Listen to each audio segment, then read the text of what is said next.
विद्यार्थियों, आज अपन बात करते हैं आदिकालीन रासो साहित्य। देखिए, आदिकाल के विभिन्न नामकरण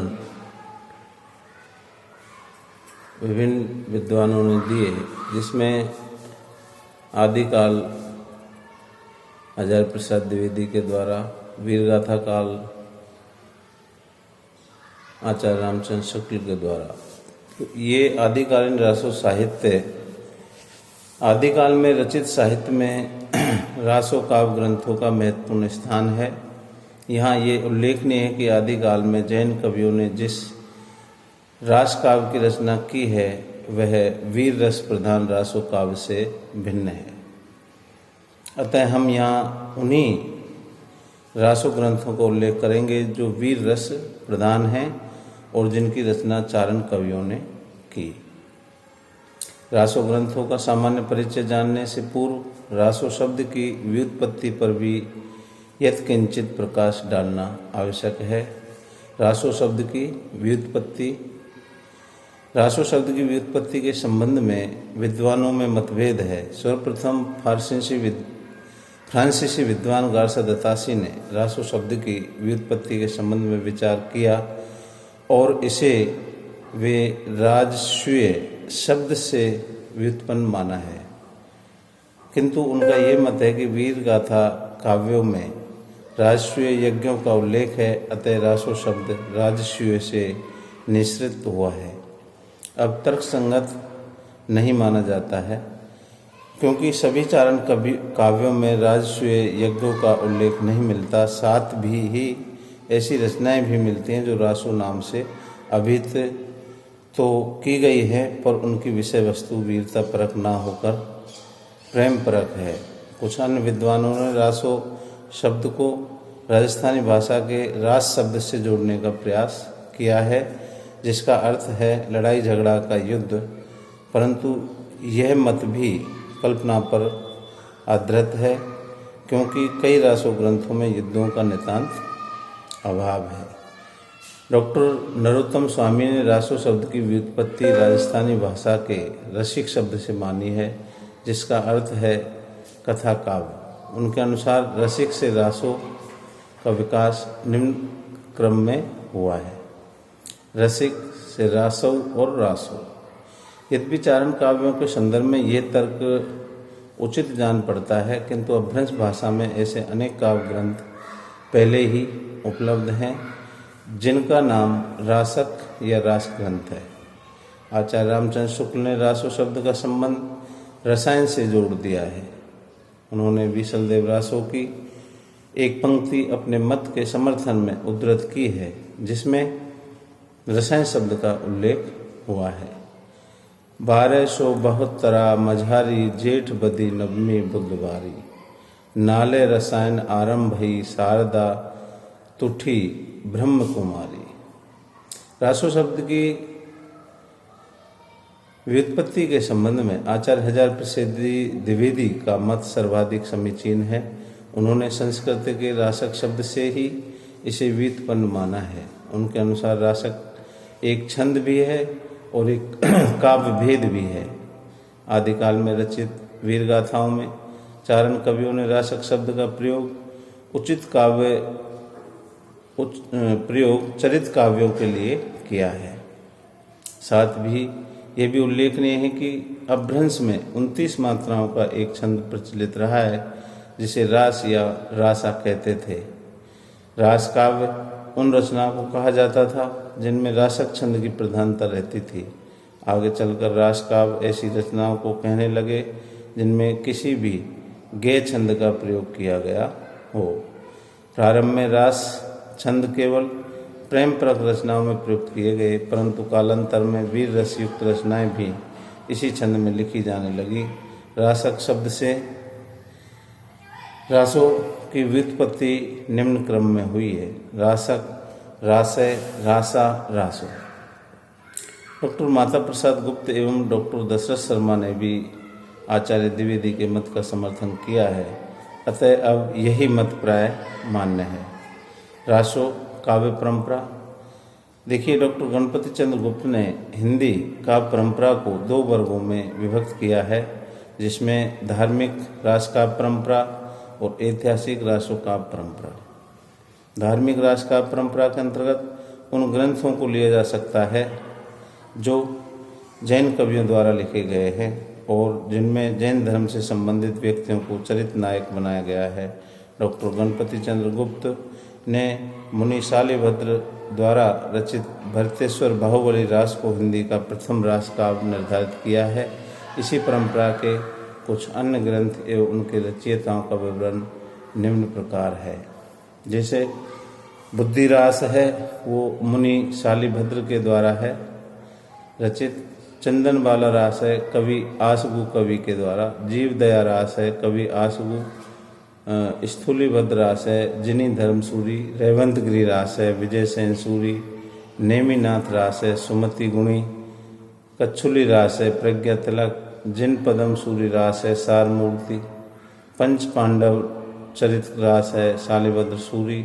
गौतम स्वामी रास है, उदयवंत। इन सभी कृतियों में कृतिकारों का उद्देश्य धर्म तत्व का निरूपण करना है।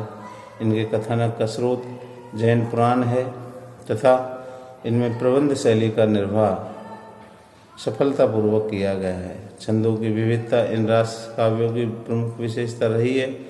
ऐतिहासिक रासों का परंपरा के अंतर्गत वे ग्रंथ हैं जिन्हें वास्तविक रूप से आदिकाल हिंदी रासों का परंपरा में स्थान दिया जा सकता है। चारण कवियों द्वारा रचित वीर गाथा काव्य इसी वर्ग के अंतर्गत आते हैं। हिंदी रासों का परंपरा के अंतर्गत आने वाली इन ग्रंथों की सूची निम्न प्रकार है। बिशलदेव रासों के रचयिता हैं नरपति नाले। पृथ्वीराज रासों के रचयिता हैं चंद्रवरदाई। परमाल रासों के रचयिता हैं जगनिक। बुद्धि रासो जलहण। विजयपाल रासो नल्ल सिंह। हमीर रासो सारंगधर। कुमान रासो दलपति विजय। ऐतिहासिक रासों का परंपरा के कवि प्राय राजश्रित थे, जिनका उद्देश्य अपने आश्रयदाता के शौर्य एवं ऐश्वर्य की अतिशयोक्तिपूर्ण प्रशंसा करना था। यद्यपि इन ग्रंथों में ऐतिहासिक व्यक्तियों का उल्लेख है, परंतु ऐतिहासिक तथ्यों का अभाव एवं कल्पना की प्रचुरता है।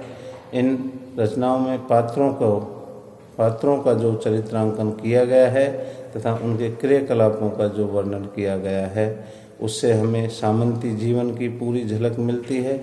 वीर एवं श्रृंगार रस की अभिव्यक्ति इन रासों ग्रंथों में प्रधान रूप से हुई है। कला पक्ष की दृष्टि से इस परंपरा के कवियों के अलंकार, मोह एवं विविध छंदों का प्रयोग करने की प्रवृत्ति परिलक्षित होती है।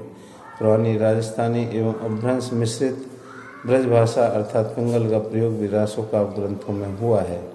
वीर रस की सहज अभिव्यक्ति एवं मध्यकालीन सामंतवादी जीवन के यथाचित्रण की दृष्टि से रासों काव्य परंपरा के ग्रंथ महत्वपूर्ण कहे जा सकते हैं। यहाँ हम इस काव्य परंपरा के प्रमुख ग्रंथों का परिचय प्रस्तुत है, जिसमें बिशलदेव रासों के रचयिता नरपति नाले हैं, जिन्होंने इस ग्रंथ की रचना संवत 1212 विक्रम ईस्वी में की। इसमें 125 छंदों की एक प्रेम परक रचना है। पृथ्वीराज रासो, इसमें इसके रचयिता कवि चंद्रवरदाई हैं। आचार्य रामचंद्र शुक्ल ने पृथ्वीराज रासो को हिंदी का प्रथम महाकाव्य माना है, जिसकी रचना पृथ्वीराज चौहान के अभिन्न मित्र एवं दरबारी कवि चंद्रवरदाई के द्वारा की गई है। रासों की प्रमाणिकता के विषय में पर्याप्त विवाद रहा है। विद्वानों का एक वर्ग से पूर्णतः प्रमाणिक रचना स्वीकार करता है। इस वर्ग के विद्वानों में प्रमुख आचार्य रामचंद्र शुक्ल, कवि राजा श्यामल दास, डॉक्टर वूलर, मुंशी देवी प्रसाद, गौरीशंकर, हीरा चंद ओझा। दूसरे वर्ग में वे विद्वान हैं जो रासों की प्रमाणिक रचना मानते हैं। इस वर्ग में डॉक्टर श्याम सुंदर दास, मोहनलाल, विष्णुलाल पांड्या, मिश्र बंधु और कर्नल टौड़ के नाम लिए जाते हैं। तृतीय वर्ग के विद्वान रासों को अर्ध प्रमाणिक रचना मानते हुए इसके कुछ अंश को भी प्रमाणिक मानते हैं। आचार्य हजार प्रसाद द्विवेदी, डॉक्टर सुनीति कुमार चटर्जी एवं मुनि जिन विजय इसी वर्ग के विद्वान हैं। इसमें देखिए परमाल रासो जिसके कवि रचयिता कवि जगनिक हैं। परमाल रासों के रचयिता कवि जगनिक,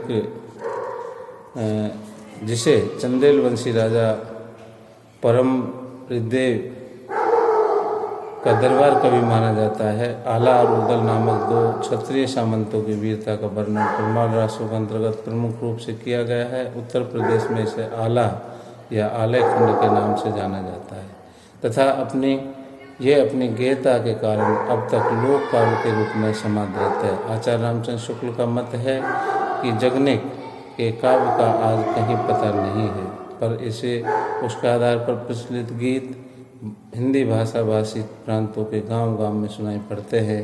ये गूंज मात्र है, मूल शब्द नहीं। देखिए, खुमान रासों के रचयिता दलपति विजय नामक कवि माने हैं। इस ग्रंथ की चरित्र नायक मेवाड़ का राजा खुमान द्वितीय है। अन्य राज्यों रासो काव्य ग्रंथों की भांति इसका रचना काल भी संदिग्ध है, क्योंकि आचार्य रामचंद्र शुक्ल से 9वीं शताब्दी की रचना मानते हैं तो राजस्थान के व्रत संग्राहकों डॉक्टर मोतीलाल मेनारिया ने इसे 17वीं शती की रचना बताया है। आचार्य रामचंद्र शुक्ल का मत ही अधिक समीचीन प्रतीत होता है, क्योंकि इसमें आदिकालीन हिंदी का स्वरूप सुरक्षित है। इस ग्रंथ की प्रमाणिक हस्तलिखित प्रति पूना संग्रहालय में उपलब्ध है। ग्रंथ की रचना लगभग 5000 छंदों में की गई है। वस्तु वर्णनों के अंतर्गत नायिका भेद एवं षड ऋतु का वर्णन का समावेश भी किया गया है। यद्यपि वीर रस ही ग्रंथ का प्रधान रस है, तथापि श्रृंगार के मार्मिक एवं हृदय स्पर्शी चित्र भी इसमें उपलब्ध होते हैं। अनेक ऐतिहासिक भ्रांतियों को समाविष्ट किए हुए इस ग्रंथ में विविध छंदों का प्रयोग किया गया है। आदिकाल के रासो साहित्य के उल्लेखनीय ग्रंथ यही 4 हैं। प्राकृत पेंगलम में हमीर रासों के कुछ छंद मिले थे, जिनके आधार पर आचार्य शुक्ल ने हमीर रासों के अस्तित्व को स्वीकार किया था, किंतु अभी तक ये ग्रंथ अप्राप्य है। विशलदेव रासो वस्तुतः अभ्रंश भाषा में रचित है, अतः उसे हिंदी रासों का परंपरा में स्थान देना उचित नहीं है। आदिकालीन रासो साहित्य की प्रमाणिकता पर भले ही प्रश्न चिन्ह लगाए जाएं, किंतु इन काव्य ग्रंथों के काव्य सौंदर्य पर कोई उंगली नहीं उठा सकता। वीर रस की जैसी ओजपूर्ण अभिव्यक्ति इनमें हुई है, वैसी परवर्ती साहित्य में भी दुर्लभ है। तत्कालीन भाषा के स्वरूप को समझने में भी इन रासो ग्रंथों की उपादेयता से इनकार नहीं किया जा सकता। देखिए, अगले चैप्टर में अपन बात करेंगे कि आदिकाल के जो रासो साहित्य है उसके अलावा और कौन कौन साहित्य हैं। Thank you.